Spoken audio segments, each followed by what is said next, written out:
Varicose veins కి సరైన చికిత్స కోసం సంప్రదించండి ఎవిస్ హాస్పిటల్. నమస్కారం. విష్ణు పురాణం 15వ భాగంలోకి వచ్చాం. సముద్రానికి సాగరుడు అనే పేరు ఎలా వచ్చిందో సగర చక్రవర్తి కుమారుల చరిత్రతోటి తెలుసుకున్నాం. అయితే పరాశరులు ఇంకా తర్వాత కథలు చెప్తున్నారు.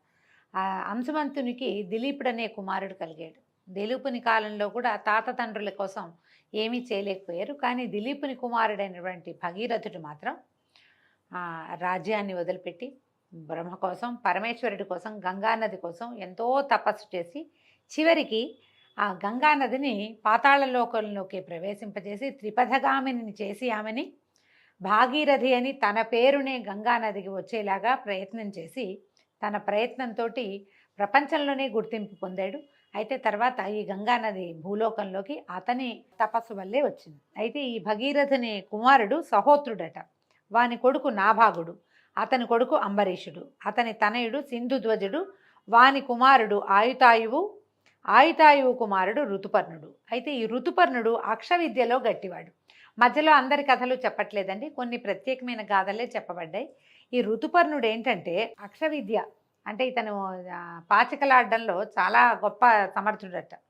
ఈయన ఏం చేశాడు, జూదంలో ఓడిపోయి దుర్దశలో ఉన్న నలుడికి నలచక్రవర్తికి ఆ విద్యని అక్షవిద్యని ఉపదేశించి తిరిగి రాజ్యాధికారం వచ్చేలాగా చేశాడు. ఈ ఋతుపర్ణుడికి సర్వకాముడు, అతనికి సుదాసుడు, అతనికి మిత్రసఖుడు అని కుమారులు ఉన్నారట.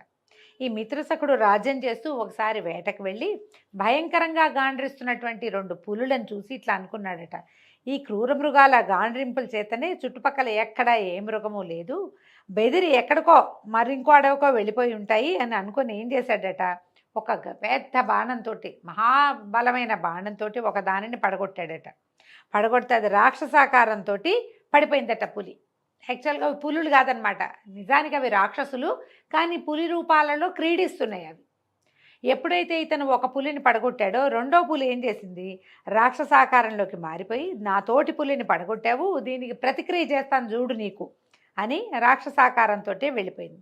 ఇతను రాజు ఆశ్చర్యపడి అప్పుడేం చేయాల, నీ పని పడతా, నీ అంతు చూస్తా అని చెప్పి మాత్రం వెళ్ళిపోయింది.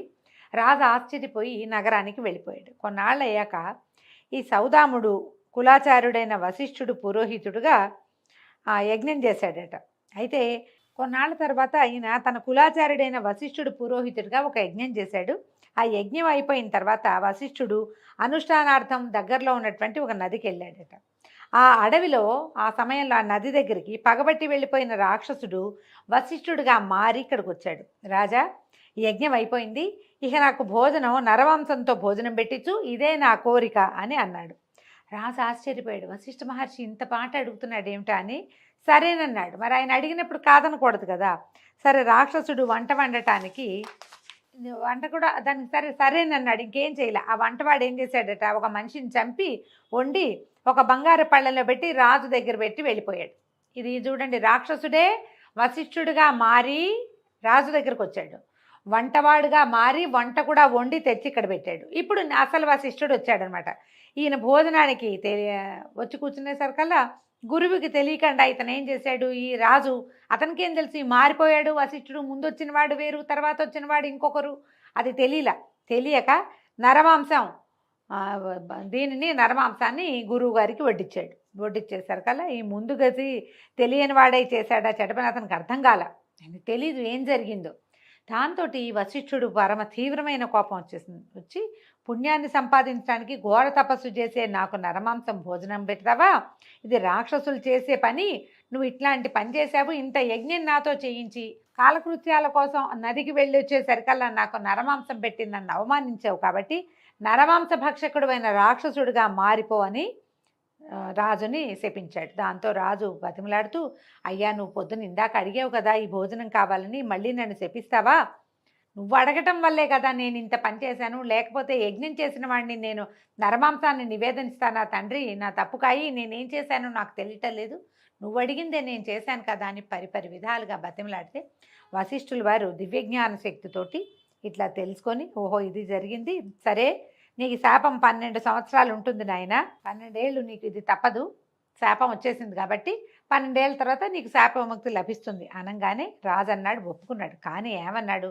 నిరపరాధిని నేను, నన్ను నిష్కారణంగా శపించావు, ఇక నుంచి నువ్వు సూర్యవంశీయులకి ఆచార్యుడు కాక విచారిస్తూ ఉందువు గాని అని ప్రతిశాపాన్ని పలికాడు. కోపం తట్టుకోలేకపోయాడు రాజు కూడా. నువ్వు అడిగావు కాబట్టే పెట్టాను, నువ్వు రూపం మార్చుకొచ్చావని నాకెట్లా తెలుస్తుంది, నాకు తెలీదు, నేను మామూలు మానవుడిని, నువ్వు గురువువి, మంత్రవాదివి, మంత్రం తెలిసిన వాడివి, శాస్త్రం తెలిసిన వాడివి, కాబట్టి నిన్ను కూడా నేను శపిస్తానని సూర్యవంశీయులకి ఆచార్యుడు కావద్దు ఇంకా నువ్వని నీళ్లు తీసాడట, జలం చేత్తో పుచ్చుకున్నాడు, చల్లబోయాడట. ఇంతలో ఆయన రాణైనటువంటి మదయంతి వచ్చి, ఆగు ఆగు, అట్లా శపించచ్చా, గురువుని శపించకూడదు మనం, నువ్వు పొరపాటు చేస్తున్నావని ఆమె ఆపేసరికల్లా రాజుకి అప్పుడు తిప్పుకున్నాడు, కోపం తిప్పుకున్నాడు. కానీ ఈ శాపజలాలు ఎక్కడ చల్లినా లోకానికే చికాకు కలుగుతుందని తన కాళ్ళ మీదే చల్లుకున్నాడట. ఇంకెక్కడ చేయలేక భూమిని అంటే ఎవ్వరికీ ఆ కల్మషం తగలకూడదు అనుకుని తన పాదాల మీదే చల్లుకునేసరికల్లా ఏమైందట, వెంటనే అవి పాదాలు నల్లగా అయిపోయినాయట, మాడిపోయినట్టు అయిపోయినాయి, పాదాలు కళాకాంతి లేకుండా అయిపోతే అప్పటి నుంచి ఆయన పేరు కల్మాషపాదుడు అయ్యాడట ఆయన. అయితే ఈ కల్మాషపాదుడు అయ్యి గురువు శాపం వల్ల ఈ రాజు రాక్షసుడై రాత్రివేళ అడవుల్లో ఉండి వచ్చేపోయే నరులను చంపుతూ వారి మాంసాన్ని భక్షిస్తూ పగలు నరుడుగా కూడా ప్రవర్తించేవాడట. ఇలా ఉండగా ఒకనాడు ఒక బ్రాహ్మణుడు భార్యతో కలిసి అడవిలో సుఖిస్తూ ఉండగా రాక్షసుడిగా ఉన్న రాజు ఏం చేశాడట, ఆ బ్రాహ్మణుడిని పట్టుకుని మింగడానికి అయ్యాడట. అయ్యేసరికి ఆ బ్రాహ్మణ పత్ని విలపిస్తూ ఇలా అడిగిందట, లోకం అంతా స్తుతించే కీర్తి కలిగిన వాడివి, కరుణామూర్తివి, ఇక్ష్వాకు వంశభూషణుడివి, ఇట్లా బ్రాహ్మణుడిని చంపచ్చా, నా భర్త కదా, అతన్ని పోగొట్టుకొని నేను ఎట్లా సుఖపడతాను, నాకు జీవితం ఏముంది ఇంకా, పైగా బ్రాహ్మణ హత్య మహాపాతకం కదా, ఇది నీచకర్మ, అతన్ని చంపద్దు, విడిచిపెట్టు, నా బొట్టు చెరపకు అని బతిమలాడిందోట. అయినా సరే అతను ఏం చేశాడు, రాక్షసుడు బ్రాహ్మడి మెడ విరిచి భక్షించేశాడట. ఆ బ్రాహ్మడు భార్య ఆయనకి పిచ్చి కోపం వచ్చింది, ఆవిడకి కోపించి ఏమందట, దుర్మార్గుడా, కలిసి సుఖించే సమయంలో నాకు పతి లేకుండా చేసావు కాబట్టి నీ భార్యతో సుఖించడానికి నువ్వు సిద్ధపడిన వెంటనే చచ్చిపోదువుగాక అని శపించి అగ్నిప్రవేశం చేసిందట. ఇలా రాజు చేసిన ఈ దారుణ కార్యానికి ఆ అడవిలో ఉన్న భూతాలన్నీ హాహాకారాలు చేశాయి. ఏం చేస్తారు, ఇక చేయగలిగేది ఏం లేదు, అతనికి ఏమో అలాంటి శాపం ఉంది, శాపం ప్రకారం అతను ప్రవర్తిస్తాడు, ఇంక అదే జరుగుతుంది అక్కడ. ఇట్లా మునీంద్రుని శాపం వల్ల 12 సంవత్సరాలు రాక్షస కృత్యాలు చేస్తూ ఈ కల్మాషపాదుడనే రాజు లోకభీకరుడుగా ఉన్నాడు. తర్వాత వశిష్ఠాది మునులొచ్చి పాపము శాప విముక్తి రెండూ పోయేలాగా తగిన యజ్ఞాదులు చేసి ఈ రాజుని పుణ్యాత్ముని చేశారట. తర్వాత ఈ 12 ఏళ్ళు గడిచిన తర్వాత ఈ యజ్ఞం వల్ల అన్నీ పోగొట్టుకుని నార్మల్గా అయ్యి ఈయన రాజ్యపాలన ఆరంభించాడు. ఒకనాటి రాత్రి పట్టమేసైన మదయంతి దగ్గర చేరుకోగా ఆనాడు అడవిలో బ్రాహ్మణ పత్ని పలికినటువంటి ఆ మాటలు విని, ఈ శాపం ఉంది నాకు, నేను భార్య దరి చేరకూడదు, నేను మరణిస్తానని చెప్పి వెళ్ళిపోయాడు. విచారగ్రస్తుడుగా అయిపోయాడు. ఆయన ఏం చేయాలో తెలియలే. అలా కొంతకాలం ఉన్న తర్వాత సరే ఈయనకి సంతానం లేదు, ఏం చేయాలి, సంతానార్థం ఆలోచించి వశిష్ఠుడిని ప్రార్థించి నాకు సంతానం కలగాలి, నా భార్యకి పట్టపురాణికి లేకపోతే నా రాజ్యానికి ఉత్తరాధికారి ఉండరని ఆ భార్యని వశిష్ఠ మహామునికి అప్పచెప్పారట. ఈ మునీంద్రుడు మదయంతిని ఆదరంగా చూసి అసామాన్యమైన శరీర బలము పరాక్రమము కలిగిన కొడుకు పుడతాడని దీవించి వెళ్ళిపోయాడట. మదయంతి గర్భాన్ని 7 సంవత్సరాలు భరించిందట. ఆమె 7 ఏళ్ళు గర్భవతిగా ఉంది, పురుడు కాలేదట. అయితే ఏం చేసిందట, ఎప్పటికీ పురుడు కాకపోయేసరికల్లా ఆవిడ విసుగు పుట్టిపోయిందట. ఒకనాడు ఒక ఉద్యానవనంలో కూర్చుని అశ్మము అంటే ఒక రాయితోటి గర్భాన్ని పొడుచుకునేసరికల్లా ఆ దెబ్బకి డెలివరీ అయిపోయింది, ఆమెకు ప్రసవం అయిపోయిందట. వాడిని అశ్మకుడు అని పేరు పెట్టాడట. పేరు పెట్టాక క్రమంగా పిల్లవాడు పెద్దవాడయ్యాక ఈ కల్మాషపాదుడు రాజ్యాన్ని వాడికి అప్పచెప్పి తను మాత్రం వనవాసిగా వెళ్ళిపోయాడు అడవికి. ఆయనకి సంతానం కలగల, ఆయన భార్యా వియోగంతో ఉండేవాడు, భార్యతోటి కలిసేవాడు కాదు. ఈ అశ్మకుడు ఎంతో చక్కగా పరిపాలన చేసి మీ అందరి మెప్పు పొందాడట. ఆ రాజుకి ఒక కుమారుడు కలిగాడు, వాడి పేరు మూలకుడట. అయితే ఈ మూలకుడుగా ఉన్నప్పుడు, ఇతను రాజుగా ఉన్నప్పుడు పరశురాముడు రాజుల్ని సంహరిస్తూ అయోధ్యకి వచ్చాడట. వస్తే ఈయన ఏం చేశాడట, అప్పుడు అందరూ ఏంటంటే ఆయన క్షత్రియ సంహారం చేశాడు పరశురాముడు. కార్తవీర్యార్జునుడి మీద కోపంతో అతను ఏం చేశాడు, 21 సార్లు భూమి అంతా తిరిగి క్షత్రియ సంహారం చేశాడు.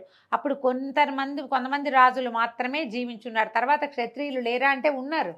ఆ క్షత్రియులు ఎట్లా మిగిలేరు, వాళ్ళు గాజులు వేసుకుని స్త్రీలలాగా ఆడవాళ్లలాగా వస్త్రధారణ చేసి రాజ్యాల్ని కాపాడుకున్నారు చాలా కొద్దిమంది. అందులో ఇక్ష్వాకు వంశానికి చెందినటువంటి ఈ అశ్మకుడు కూడా ఉన్నాడు. స్త్రీ వేషధారి అయ్యి కాంతల స్త్రీల మధ్యలో ఉంటే పోనీ వీడు స్త్రీసముడు పోనీలే అని వదిలిపెట్టేశాడట. వదిలిపెట్టేసిన అతనికి ఇలబిలుడనే కొడుకు, అతడికి ఖట్వాంగుడు, దిలీపుడు అనేవాళ్ళు జన్మించారు. అంటే శ్రీరాముడికి చాలా ముందు కాలంలో ఇది జరిగింది. అయితే దిలీపుడు పట్టాభిషిక్తుడై రాజ్యం చేస్తూ ఉండగా దేవదానవులకి పోరు జరిగిందట. ఆ పోరులో దేవతలు దానవుల్ని ఎదిరించలేక ఈ ఖట్వాంగుడిని తోడుగా పెట్టుకున్నారట. ఈయన రణరంగంలో నిలిచి ఎంతమందినో చంపేశాడట. దేవతలకి విజయాన్ని చేకూర్చాడు. అయితే వీళ్ళు రాజా ఏదైనా వరం కోరుకోమని అంటే ఇతను నా ఆయుర్దాయం ఎంత అని అడిగాట. అడిగేసరికల్లా వాళ్ళు చెప్పారట, ఇంకో 2 గడియలు నీ ఆయుర్దాయం ఉందంటే, అలా అయితే మీ వరం ఇంకెందుకు, నాకు నన్ను భూలోకానికి పంపించేసేయండి అంటే వాళ్ళు ఏం చేశారు, ఒక విమానంలో ఈయన్ని భూలోకానికి పంపించారట. పంపిస్తే ఈయన ఐహిక క్రియలు విడిచి పరతత్వ వేదిగా అయ్యాడు. వెంటనే ఇంకన్నీ మానేశాడు. పూర్తిగా భగవంతుడి ధ్యానంలోనే ఉండిపోయాడట. బ్రహ్మాదులకు కూడా సాధ్యం కాని పరమయోగ ప్రభావం పొంది ముహూర్త కాలంలోనే విష్ణు సాయుధ్యాన్ని పొందాడు. ఆ రాజు యోగ విద్యా సారస్యాన్ని మెచ్చి సప్తర్షులు ఒక్కొక్క సమయం అందు అభినందిస్తూ ఉంటారట. అంత గొప్పవాడనమాట. ఇక తర్వాత సూర్యవంశీయుల గాథలు. దిలీప మహారాజు. ఈ దిలీపుడి తాలూకు గోసేవా వృత్తాంతమే మనకి రఘువంశ కావ్యంలో కనపడుతుంది. దిలీపుడు అమిత గొప్ప రాజు. ఆయనతోటే రఘువంశ కావ్యం మొదలుపెట్టబడింది. అయితే ఈయన కుమారుడు రఘువు. ఆయనదే రఘురాజ్యం, రఘురాముడు. ఆయన వల్లే రఘువంశం అనే పేరు వచ్చింది. రాముడికి రఘురాముడు అనే పేరు వచ్చింది. రఘువు ఎంతో అద్భుతంగా రాజ్యాన్ని పరిపాలించాడు. భూమి ఆ కాలంలో దున్నకుండానే పంటలు పండించేసేదిట. దున్నేవాళ్ళు కాదట, గింజలు చల్లితే పంటలు పండేవి. అంత అద్భుతమైన రాజట. అతని కొడుకు రఘువు యొక్క కుమారుడు అజుడు. అజుని కొడుకు దశరథుడు. దశ దిశలా తన రథానికి అడ్డు లేకుండా దివ్య పరాక్రమశాలి అయి ప్రవర్తించి దొరతనాన్ని నేర్పిన చక్రవర్తి దశరథుడు. ఆయన దశరథునకు మహావిష్ణువు రక్షణే తన లక్ష్యంగా తన మూర్తిని తన 4 భాగాలు చేసి 4 భాగాలుగా జన్మించాడు. ఆ మూర్తులే రామలక్ష్మణ భరత శత్రుఘ్నులు అని పెరుగుతూ ఉన్నారు. వాళ్లలో పెద్దవాడైన రాముడు విశ్వామిత్రుని కోరికపై అతను వెంట వెళ్ళి తాటక అనే రక్కసిని, సుబాహు అనే రాక్షసుని ఒక్కొక్క బాణంతోటే తెగవేసి మారీచుడనే అసురుణ్ణి ఒక్క బాణంతోటే సముద్రంలో పడగొట్టి ఆ ముని యజ్ఞాన్ని కాపాడాడు. గౌతముని శాపంతో పాషాణమై అడవిలో పడి ఉన్న అహల్యను తన పాదధూళి చేత చివరికి ఆమెని తిరిగి అహల్యగా రూపొందించాడు. జనకుని వాక్కుని అనుసరించి నిండు సభలో శివుని విల్లుని విరిచి సీతను పెండ్లాడి పరశురాముని మార్గమధ్యంలో భంగపరిచాడు. తన తల్లిదండ్రుల ఆజ్ఞను అనుసరించి సీతతో తమ్ముడైన లక్ష్మణునితోటి వనవాసం చేసి ఋషులను దేవతలను కూడా రాక్షస బాధల నుంచి విముక్తుని చేశాడు. విరాతుడనే వాణ్ణి హతమార్చి శూర్పణఖ అనే రాక్షసకాంతను అదరగొట్టి ఖరదూషణాది రాక్షసులను దారుణ రణధరణిలో తెగనాడి కబంధుని ఖండించి వానరరాజైన వాలిని పడగొట్టి వాలి తమ్ముడైనటువంటి సుగ్రీవుణ్ణి వానరరాజుగా చేశాడు. రామాయణం కథ అంతా బ్రీఫ్గా చెప్తున్నారు, సింపుల్గా. రావణుడు మోసగించి ఎత్తుకుపోయిన తన భార్య అయిన సీతను తెలుసుకొని రమ్మని హనుమంతుని పంపగా మారుతి వెళ్ళి లంకలో ప్రవేశించి సీతను దర్శించి లంకను కాల్చి రావణునికి బుద్ధి చెప్పి కలత కలిగించి తిరిగి వచ్చి సీతావృత్తాంతాన్ని రాముడికి తెలియజేశాడు. ఆ తర్వాత వానరరాజు సుగ్రీవుడు రప్పించిన వానర సైన్యంతో బయలుదేరి సముద్రంపై కొండలతోనూ చెట్లతోనూ ఆనకట్ట కట్టించి ఆవలకు చేరి లంకలో ఉన్న రాక్షసులను అనేకులను శ్రీరాముడే యమునింటికి అతిథులుగా చేశాడు. రావణ కుంభకర్ణుల శిరస్సులను యుద్ధభూమికి బలిచేసి అగ్నిసాక్షిగా నిరపరాధి అయిన సీతను గైకొని రావణుని తమ్ముడైన విభీషణుని లంకాధిపతిగా పట్టాభిషిక్తుణ్ణి చేసి తమ్మునితోనూ భార్యతోనూ సుగ్రీవాదులతో పుష్పక విమానారూఢుడై అయోధ్యకి తరలివచ్చాడు. శ్రీరాముడు రాజ్యం చేస్తుండగా లెక్కకు మిక్కిలిగా గంధర్వులు లోకాలకు చీకాకులు కలిగించగా భరతుడు వారిని ఎదిరించి తెగనాడాడు. అలాగే శత్రుఘ్నుడు మధుబనంలో లవణాసురుణ్ణి సంహరించి వాని స్థానాన్ని కైవసం చేసుకున్నాడు.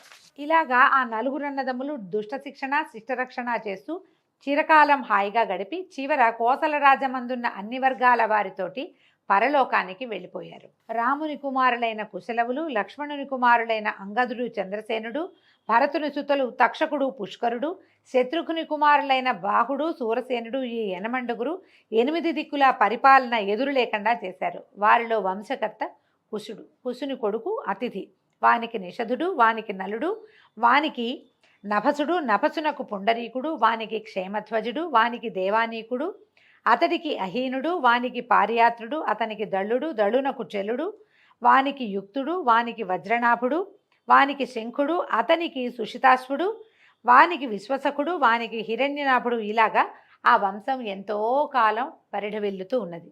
హిరణ్యనాభుడు యాజ్ఞవల్క్యునకు శిష్యుడై యోగ విద్య నేర్చి మహాత్ముడయ్యాడు. అతని కొడుకు పుణ్యుడు, అలాగే ధ్రువుడు, శీఘ్రుడు, వాని కొడుకు మరుడు.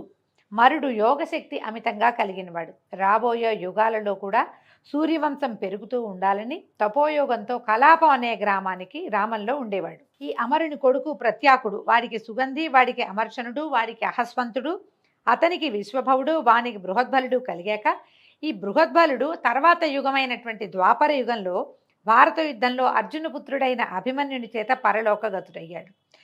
అని ఇలాగా ఇక్ష్వాకునందనుడైన శశాదుని వంశంలో ప్రసిద్ధులైన రాజుల చరిత్రల్ని పరాశర మహర్షి తన శిష్యుడైన మైత్రేయుడికి తెలియచేశాడండి. దీంతో ఈరోజు పారాయణ సమాప్తం. రేపు ఉదయం మళ్ళీ 16వ రోజు పారాయణలో కలుసుకుందామండి. నమస్కారం.